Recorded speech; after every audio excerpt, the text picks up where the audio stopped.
அண்ணா அறிவாலயத்தில் இருக்கிற ஒரு புள்ளை கூட அண்ணாமலையால் கொடுக்க முடியாது. அவர் கற்பனை, அது நிச்சயமாக நடக்கவே நடக்காது என்பது ஊரறிந்த உண்மை. அவர் கற்பனையில் மிதந்து கொண்டிருக்கிறார் என்பதை கட்டும்.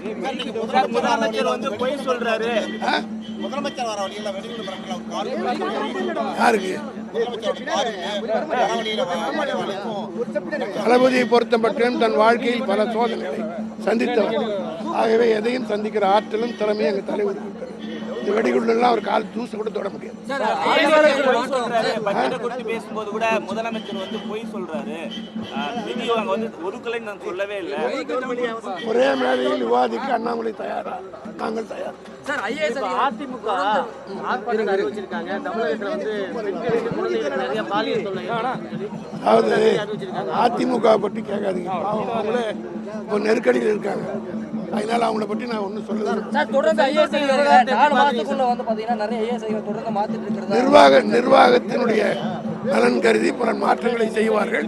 அது மக்கள் நலனுக்காக இருக்கும்.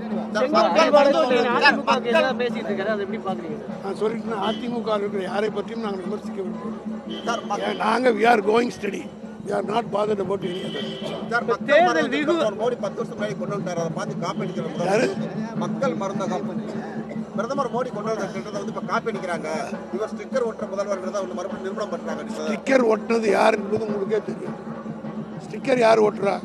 அவர் அமைதிச்சு எந்த திட்டமாவது நிறைவேறிருக்கிறதா? வீடு திட்டம்னு சொன்னார், 1 லட்சம் கொடுத்தாரு, 12 லட்சம் அரசாங்கம் செலவு பண்ணி கொடுத்தாரு. ஆக அதை பற்றி டீட்டெயிலாக சொல்லணும்னா தனி பிரஸ் கான்ஃபரன்ஸ் பண்ணணும். நடிகர் விஜய்க்கு தமிழகம் முழுவதும் 15-20% வாக்குகள் இருக்கிறான்னு சொல்லி அவங்க தரப்புல சொல்லப்படுது. அதை எப்படி பாக்குறீங்க? அதை பற்றி நான் தேர்தல் வியூக நிபுணர் வந்து திரு பிரசாந்த் கிஷோர் வந்து சந்திக்கிறாரு. பணியாற்றினவர் உங்களுக்கு எதிரான ஒரு நிலைப்பாடு அவரே டெபாசிட் வாங்கல பீகார்ல. அதனால அதை பற்றி நான் அவரே டெபாசிட் வாங்கலையே பீகார்ல. அண்ணாமலை தொடர்ந்து திமுக மீது குற்றச்சாட்டம் முன்வைக்கிறார். ஒவ்வொரு செங்கலையும் கலட்டாமல் நான் சொன்னேன், அறிவாலயத்தில் இருக்கிற ஒரு புல்ல கூட அவரால் போட முடியாது.